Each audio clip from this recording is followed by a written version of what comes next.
बिस्मिल्लाहिर्रहमानिर्रहीम। असल में ये ऑब्जर्वेशन है मेरा ख्याल है किसी जज की कि जी रात 12 बजे तक जो है हलफ उठाया जाए।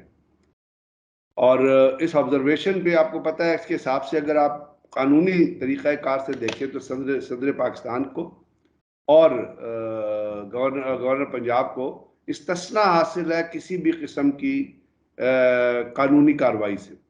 अब इसके ऊपर अमल करना है सदर पाकिस्तान के कहने पे गवर्नर पंजाब ने, और गवर्नर पंजाब पहले अपना मौक़िफ़ जो है वो दे चुके हैं कि हमजा शहबाज को, अगर आप देखिए कि हमजा शहबाज को चीफ मिनिस्टर अनाउंस किस तरह किया गया, गैलरी के अंदर एक मेगाफोन के ऊपर अनाउंस कर दिया गया कि वो चीफ मिनिस्टर है।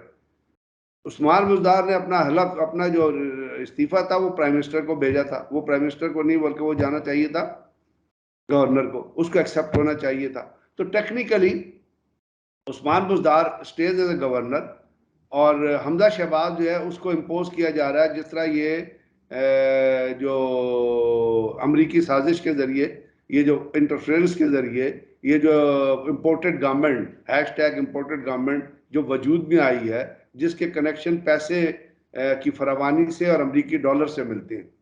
अब ये तो वैसे बगैर खुद गैर कानूनी हुकूमत है। शहबाज शरीफ की PMLN की कौमी असम्बली में नशिस्तें कितनी हैं? 85 मिनॉरिटी के ऊपर आप किस तरह हुकूमत बना सकते हैं? ये रोजाना सुबह उठते हैं 174 गिनते हैं, शाम को 174 गिनते हैं। तो ये जो हुकूमत है तो वैसे ही इम्पोर्टेड के अलावा भी ये इलीगल हुकूमत है, ये गैर कानूनी हुकूमत है, इसको इम्पोज किया गया है। सर मैं तो ये कहता हूँ, मैंने तो बल्कि इसके ऊपर एक लाइन लिखी है और वो लाइन ये लिखी है कि लगता है ऐसा ही है कि जैसे पूरा पाकिस्तान या जो हमारे ये स्टेट है या मुल्क जो है वो जमानत के ऊपर चल रहा है। बिल्कुल सही कह रहे हैं आप, क्रिमिनल इन्फेस्टेड हुकूमत है ये, क्रिमिनल इन्फेस्टेड।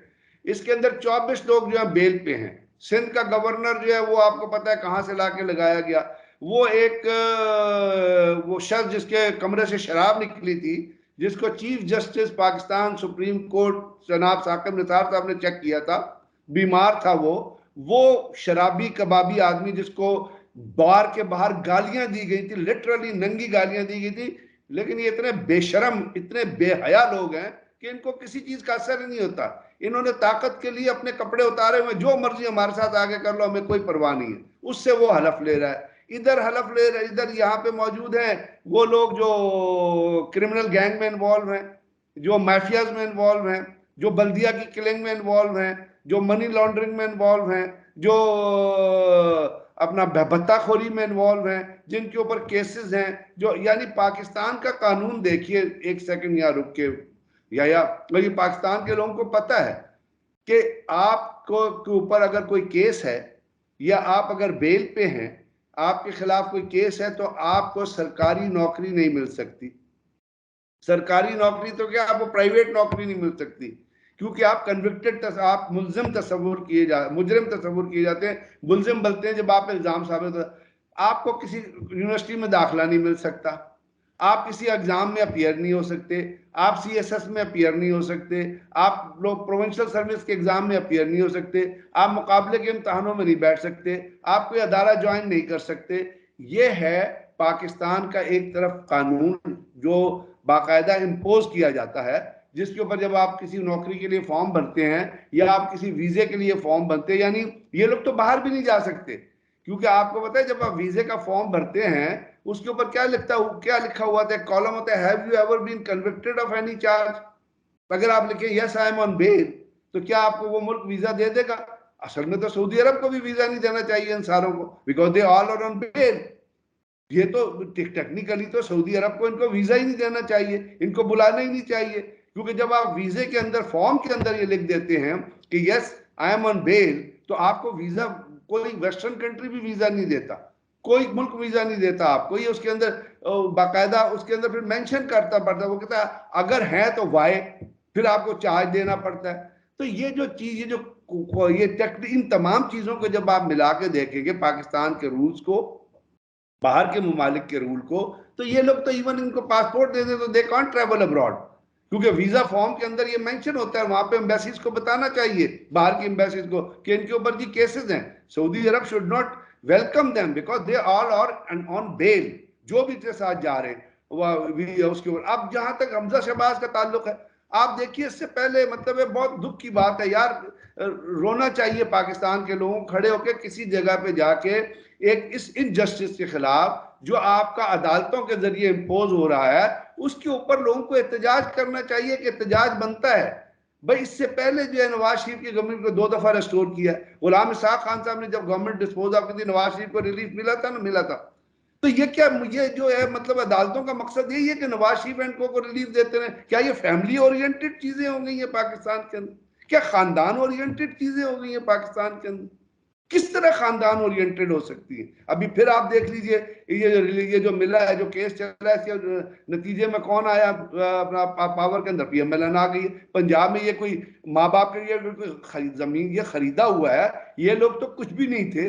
ये लोग तो वहां पे, अगर आप इंडियन पार्लियामेंट, इंडियन प्रेसिडेंट की किताब उठा के पढ़ ले तो वो बताता है कि इनका खानदान क्या कर रहा था इंडिया, वहां का अपना जाती उम्रा में, और ये किस चीज में इन्वॉल्व थे। पाकिस्तान आए थे तो ये क्या इनकी हालत थी, किस मोहल्ले में जाके रहे थे। तो अब ये क्या मेरे और आपकी बिल्कुल यानी पाकिस्तान के लोगों के जमीर को, पाकिस्तान के लोगों को, किस्मत को टोटली कंट्रोल करते रहेंगे माँ बाप, बाप बेटा जो, किस किस खाते में? ये तो हमारे दुख की बात है कि पीएमएलएन के अंदर इतने अच्छे अच्छे लोग हैं, लेकिन वो सिर्फ एक सीट के ऊपर बिके हुए हैं। वो सीट के ऊपर बिकने की वजह से कोई चीज सोचते ही नहीं है कि वो भी इस काबिल है कि वो आके पीएमएलएन की क़यादत संभालें, वो भी इस काबिल है कि आके वो पाकिस्तान के प्राइम मिनिस्टर बने या अपना चीफ मिनिस्टर बने।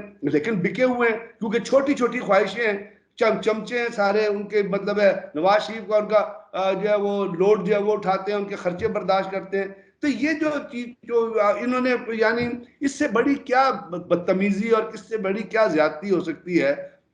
पाकिस्तान के लोग अगर बैकग्राउंड में सोचें कि इन्होंने सज्जाद अली शाह की सुप्रीम कोर्ट पे हमला किया था।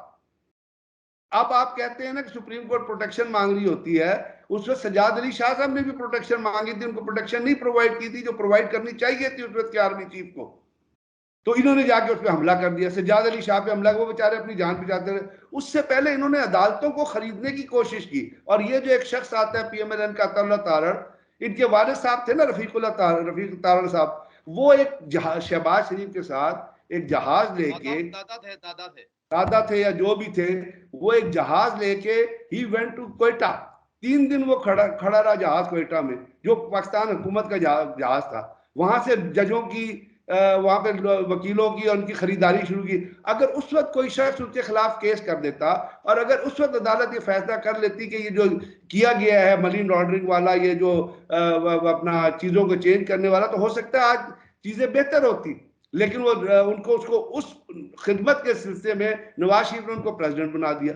उसकी अब फैमिली के ओरिएंटेड लोग पॉलिटिक्स में, तो जिनकी जीन ही खराब है, जिन लोगों की अपना स्टार्ट ही खराब है, जिनके बाप दादा जो है वह करप्शन में इन्वॉल्व रहे हैं, जिनके बाप दादा जजों को खरीदते रहे हैं, जिनके बाप दादा जाके सुप्रीम कोर्टों में हमला करते रहे हैं, आप उनसे अच्छी तवक्को किस तरह करते हैं? तो बात यह है कि क्या हमारी अदालतों को ये चीज नहीं देखनी चाहिए? मैं एक तो और पचास रुपए के चाह रहा था। 50 रुपए के ऊपर, 50 रुपए के अपना उस पर आप बॉन्ड देते बंदे को घर से भागने के लिए। आप कुछ कह रहे हैं, मैं इस चीज की तरफ आने चाह रहा था कि आज मरियम नवाज ने एक तरफ जो है वो हमने देखा कि अदालतें बाप बेटा को रिलीफ दे रही हैं, दूसरी तरफ जो है वो मरियम नवाज ने अपनी दरख्वास्त वापस ले ली है पासपोर्ट के हवाले से।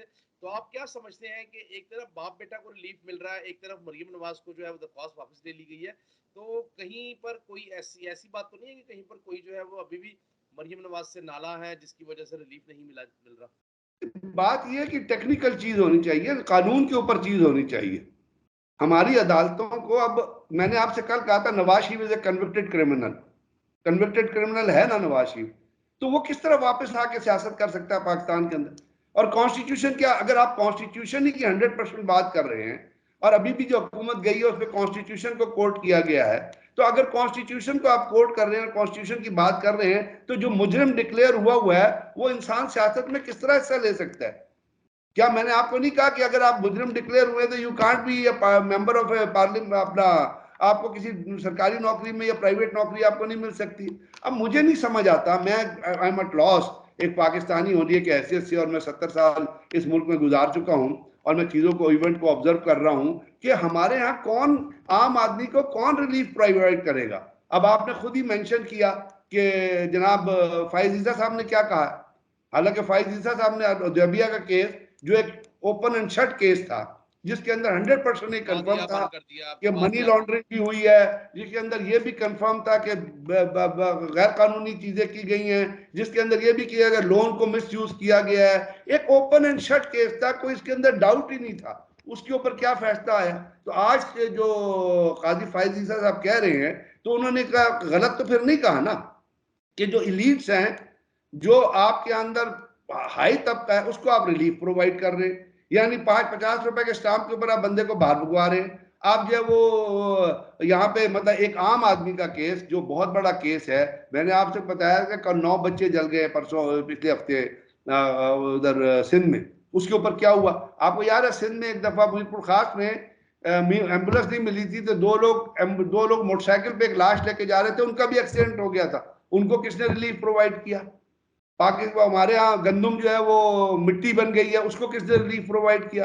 ये आपके सामने एक बहुत बड़ा केस है, जो केस है मॉडल टाउन का, आपने भी उसको कवर किया होगा एज ए जर्नलिस्ट, आप यही के लाहौर के ही रहने वाले हैं। जी, तो जी, आप बिल्कुल। बताइए और कि आप उस सोचना क्या, बल्कि सोशल मीडिया पे आपको बताऊँ बड़ी मज़ाक़-ख़ेज़ बात, और लोग इनका तमस्ख़र उड़ा रहे हैं कि सानिया मॉल्टाउन को जो है वो इंसाफ़ नहीं मिल रहा अभी तक, और यहाँ पर जो है वो बाप-बेटा ज़मानत के ऊपर रिहा होकर जो है वो ग़ालिबन एक जो है पंजाब संभालने लगा है और एक जो है वो मुल्क चला रहा है। तो अब कितना सर मानते हैं आप मैं यही तो अर्ज ये कर रहा हूँ। हैरानकुन चीज़ है, और कितनी पाकिस्तान की बदकिस्मती है सर। इस स्टिंकिंग चीजों से हमें कब जान छूटेगी? मैं और आप बात करते हैं जमीर के तौर पे, तो क्या जो लोग फैसले कर रहे हैं उनके जमीर कहाँ पे चले गए? आप सारा काम, आप देखिए बहुत चीजें जो होती हैं जो सर्कमस्टांशियल एविडेंस पे भी की जाती है, यानी आपको सर्कमस्टांशियल एविडेंस अवेलेबल होता है, और आप अपने जब चीजों को करते हैं तो आप उसके जरिए अपना तजिया करते हैं, उस चीजों पे अपनी जितनी चीजें होती हैं उनको बेस करते हैं, और अगर वो चीजें सही साबित हो रही होती है तो आप उसके हिसाब से फैसला देते हैं। अब इतनी करप्ट गवर्नमेंट या है जो इम्पोर्टेड गवर्नमेंट जो चल रही है, यानी उनको ये भी शर्म नहीं है कि भाई आपको आए हुए 4 दिन हुए हैं, तो ये जो आप पीआईए का 7,777 लेके जा रहे हैं, जिसका एक दिन का पीआईए को लॉस होगा अबाउट $60,000, और पीआईए ऑलरेडी जो है वो इतनी सारी प्रॉब्लम में रही है। एयर मार्शल अरशद मलिक की वजह से कुछ थोड़ी उसकी साख बहाल हुई है कि आपकी इंटरनेशनल फ्लाइट अब स्कर्दू जाने लगी हैं, तो आप उस को लेके चले जाएंगे। अब उसको देखिए, एक सेकंड जाके देखिए झूठ का लेवल देखिए। वो कल एक सेनेटर था, करमानी नाम है उसका, जो नवाज शरीफ की खुशामदे कर करके सेनेटर उसकी करमानी। डायरियां उठा उठा के उसके तलवे चाट चाट के वो सेनेटर, उसकी क्या लीगल वैल्यू है? उसको कानून का क्या? वो कह ये रहा था कि जी अगर ये फ्लाइट जाएगी तो इसमें आम लोग भी जाएंगे। अब आप मुझे बताइए कि ये जहाज यहां से मदीना जाएगा, 1-2 दिन मदीना रुकेगा, वहां से जद्दा जाएगा, वहां से 1-2 दिन रुकेगा, वहां से जाएगा रियाद, तो क्या आम आदमी भी इस तरह ट्रेवल कर रहा होगा उस जहाज में? नहीं, बिल्कुल ऐसे नहीं है। बिल्कुल क्या आप ये सोचते हैं। कमर्शियल फ्लाइट होगी वेरी जिसमें वो जाएंगे? अनफॉर्चुनेट ब्रिगेडियर साहब, बड़ी वेरी अनफॉर्चुनेट, हमें ये चीज़ देखनी होगी, और इस अब बात का देखिए जो है ना, या इसके ऊपर आप वो प्लीज, तो मुझे बड़ी खुशी हुई कि एएनपी के लीडर अमीर अदर होती, अमीर हैदर उफ्ती साहब ने जो ट्वीट किया, बिल्कुल ऐसे उन्होंने तमाम के तमाम शहबाज शरीफ का झूठ जो है, जो ये रियाकारी करता है, जो ये झूठ बोलता है, जो शोबाजी के काम करता है, जो लोगों को धोखा देने की कोशिश करता है, उन्होंने उसको आश्कारा कर दिया टोटल।